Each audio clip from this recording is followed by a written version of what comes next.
Hello students, you are welcomed in education arena Balaukar Khoda. Students, we are learning clauses and today we will learn about adverbial clause. Students, हमने noun clause और adjectival clause के बारे में पहले से अध्ययन किया हुआ है। आज हम आपको adverbial clause के बारे में बताएंगे। Dear students, इससे पहले कि हम एडवर्बियल क्लॉज के बारे में अध्ययन करें, हमें एडवर्ब का ज्ञान होना अति अनिवार्य है। स्टूडेंट्स, एडवर्ब क्या होता है? An adverb is a word which modify a verb, adjective और अनदर एडवर्ब। डियर स्टूडेंट्स, जो एडवर्ब होता है वो तीन कार्य करता है। या तो वो किसी वर्ब की विशेषता बताता है, या वो एडजेक्टिव की विशेषता बताता है, या वो किसी दूसरे एडवर्ब की विशेषता बताता है। यहाँ पर एग्जाम्पल के द्वारा इसे समझने की कोशिश करते हैं। He runs fast. तो डियर स्टूडेंट्स, यहाँ पर जो फास्ट है वो एडवर्ब है जो वर्ब रन्स को मॉडिफाई करता है, इसकी विशेषता बताता है कि वह तेज दौड़ता है। डियर स्टूडेंट्स, नेक्स्ट सेंटेंस में देखिए, He runs very fast। यहाँ पर फास्ट एक एडवर्ब है और इसको भी मॉडिफाई किया वेरी ने।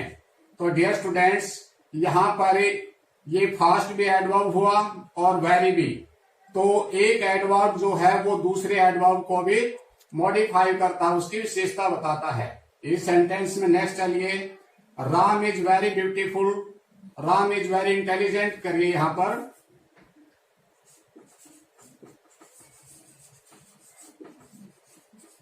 Intelligent, Ram is very intelligent. तो डियर स्टूडेंट्स, यहाँ पर इंटेलिजेंट एक एडजेक्टिव है जो नाउन राम की विशेषता बता रहा है और इस इंटेलिजेंट को भी और ज्यादा मॉडिफाई कर रहा है वेरी। तो डियर स्टूडेंट्स, यहाँ पर वेरी एडवर्ब हुआ, इंटेलिजेंट एडजेक्टिव हुआ।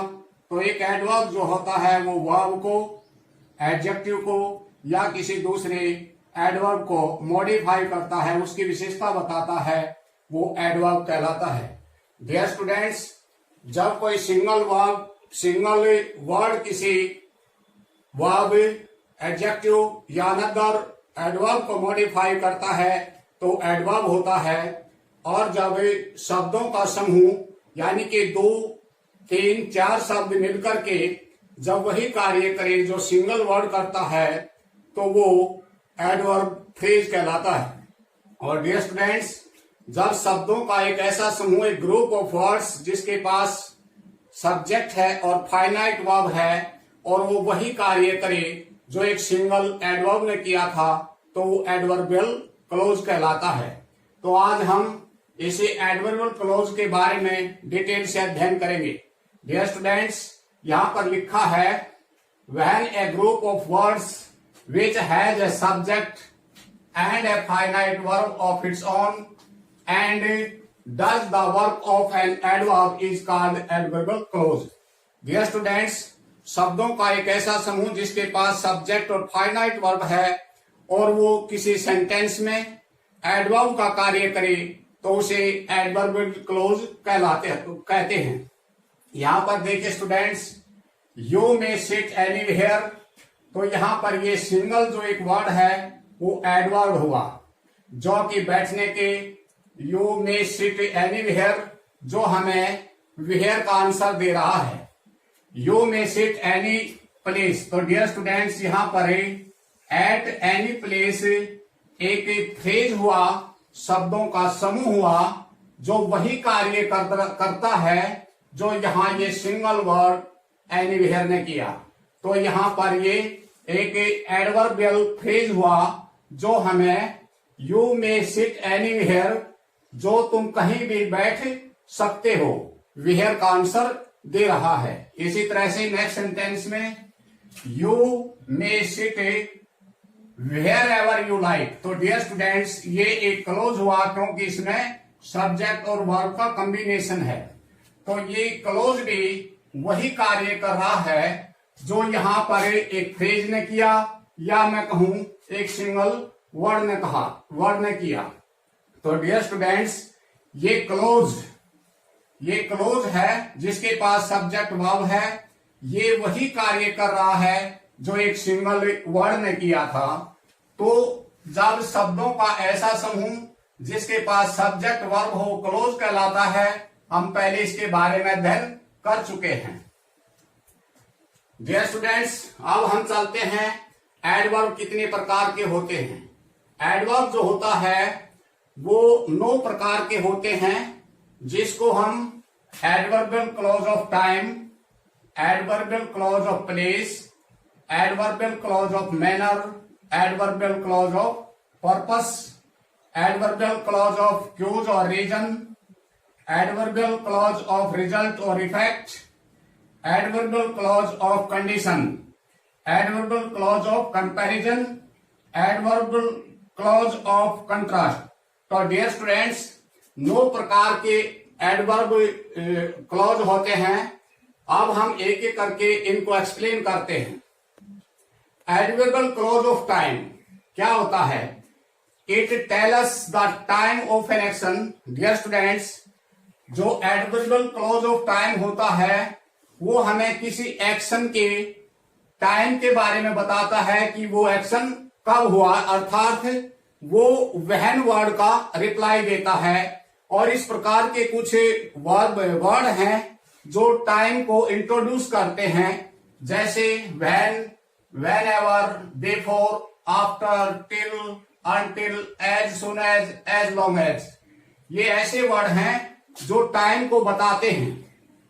एग्जाम्पल द्वारा समझते हैं। All stood up when the principal came. तो डियर स्टूडेंट्स, हमने पहले भी बताया था कि जो सबऑर्डिनेट क्लॉज होता है वो अपने साथ सबऑर्डिनेट कंजंक्शन लिए हुए होता है। तो व्हेन द प्रिंसिपल केम ये हमारा सबऑर्डिनेट क्लॉज हुआ और ऑल स्टूड अप हमारा प्रिंसिपल क्लॉज हुआ। All stood up when the principal came, सब खड़े हो गए जब प्रिंसिपल आया। तो डियर स्टूडेंट्स, यहां पर इस क्लोज ने, इस सबऑर्डिनेट क्लोज ने क्या काम किया है? इसने काम किया है स्टूड वर्ब को मॉडिफाई किया है। सब खड़े हो गए कब? व्हेन, यानी कि व्हेन का रिप्लाई दिया है, टाइम के बारे में बता है। तो डियर स्टूडेंट्स, ये हुआ adverbial clause of time. You may come whenever you like. Dear students, देखिए, यू मे कम एक प्रिंसिपल क्लोज हुआ, व्हेनेवर यू लाइक एक सबऑर्डिनेट क्लोज, क्योंकि सबऑर्डिनेट इन कंजंक्शन से जुड़ा हुआ है। और यहां पर भी इसने वर्ब कम को मॉडिफाई किया है, व्हेन, यानी कि व्हेन का रिप्लाई दिया इसने भी। तो dear students, whenever you like जो है हुआ adverb clause of time. Next type पर चलते हैं। Adverbial clause of place, it tells us the place of an action. Dear students, adverbial clause of place किसी एक्शन के प्लेस के बारे में बताता है कि वो एक्शन कहां पर हुआ। और इसको इंट्रोड्यूस करने वाले जो वर्ड हैं where, where ever.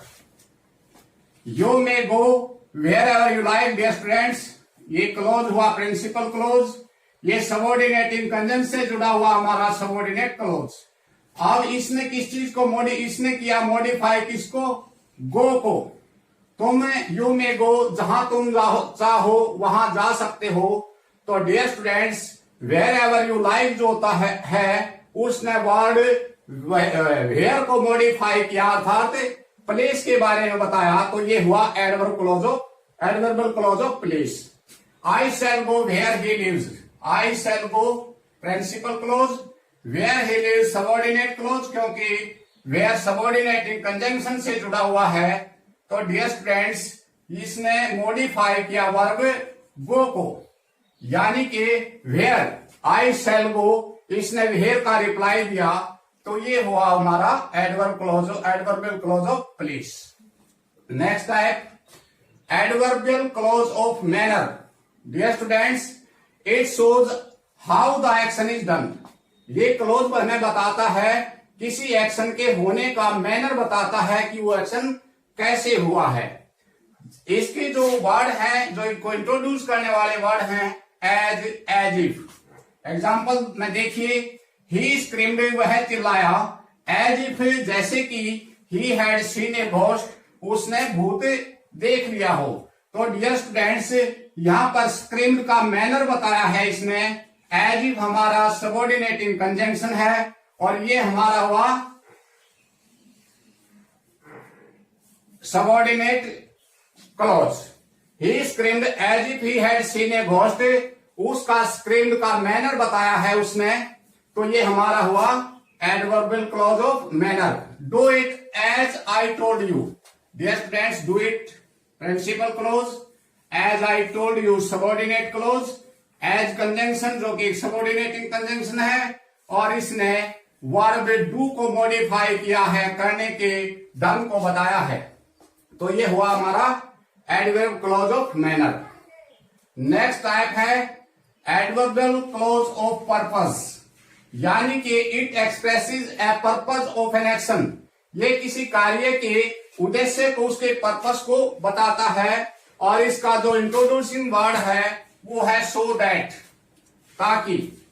He works hard, वह परिश्रम करता है, सो दैट, ताकि ही में पास, वह पास हो जाए। तो dear friends, so that subordinating conjunction, ही में पास हुआ हमारा सबऑर्डिनेट क्लॉज, ये हुआ हमारा प्रिंसिपल क्लॉज। यहां पर ये पर्पस दिखा रहा है, उसका कार्य करने का पर्पस क्या था, ताकि वो पास हो जाए। तो ये हुआ adverbial clause of purpose. We eat so that we may live, हम खाते हैं, हमारा खाने का जो उद्देश्य है वो है ताकि हम जीवित रह सके। तो डियर स्टूडेंट्स, ये हमारा हुआ adverbial clause of purpose. Next है एडवर्बियल क्लॉज ऑफ क्यूज और reason.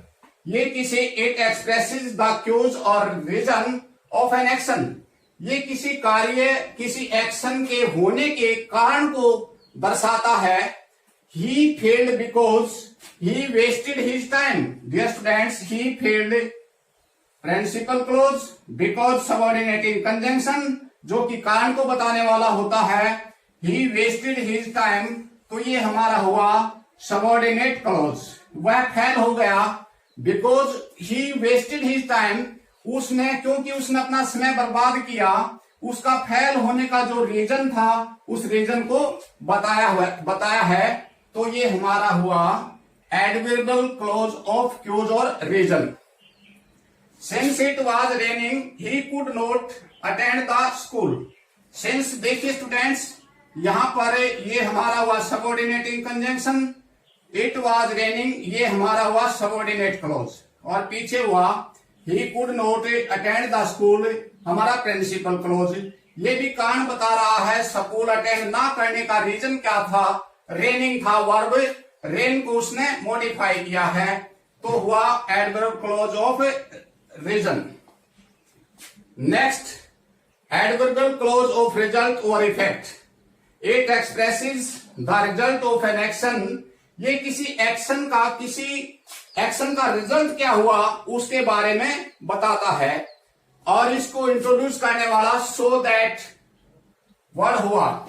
He run so hard that he got tired. तो dear students, he run so hard that he got tired, कि वो थक गया। यहां पर देखिए, यहां पर so plus adjective plus that, इस चीज का ध्यान रखिए स्टूडेंट्स, क्योंकि पहले भी सो दैट आया था।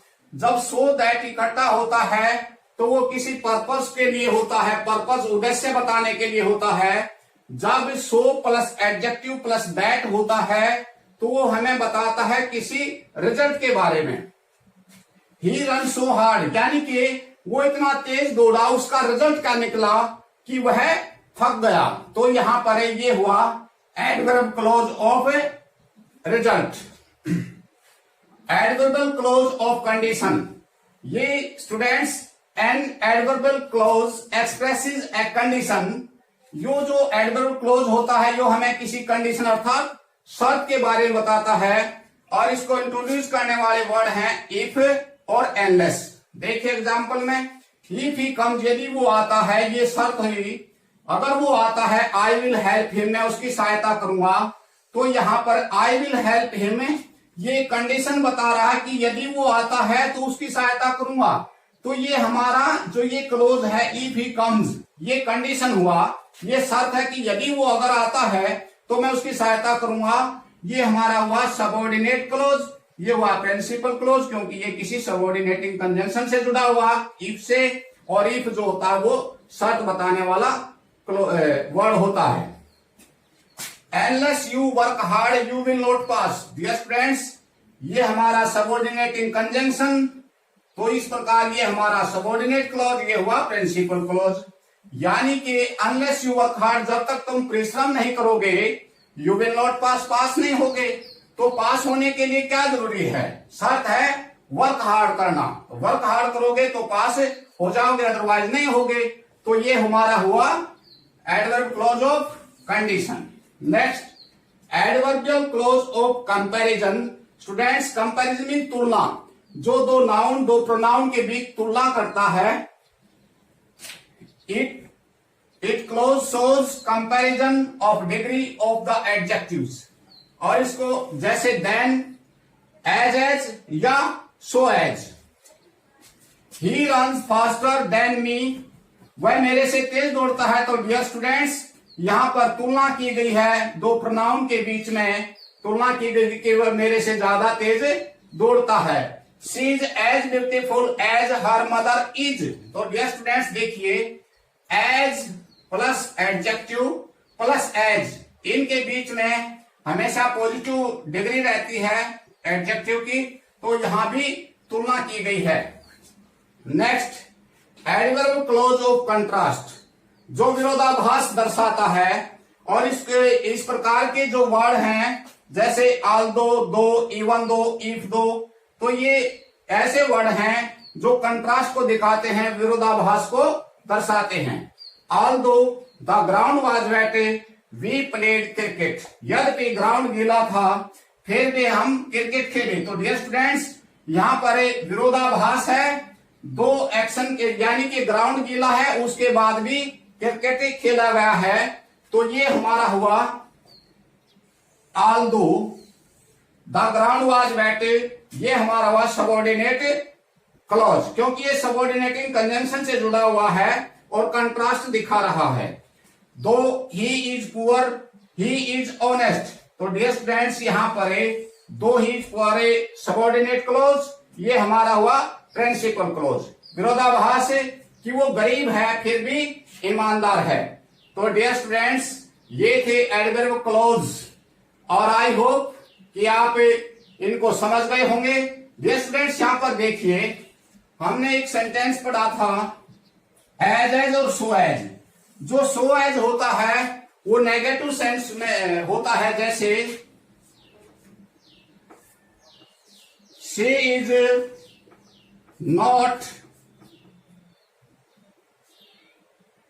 she is not so beautiful as her mother। तो डियर स्टूडेंट्स, यहां पर सो एज जो होता है वो नेगेटिव के लिए होता है कि वह उतनी सुंदर नहीं है जितनी उसकी मां। डियर स्टूडेंट्स, होप कि आप एडवर्ब क्लॉज को अच्छे से समझ गए होंगे। बहुत इंपॉर्टेंट टॉपिक है और इसको आपने अच्छे से इसका अध्ययन करना चाहिए। Thank you.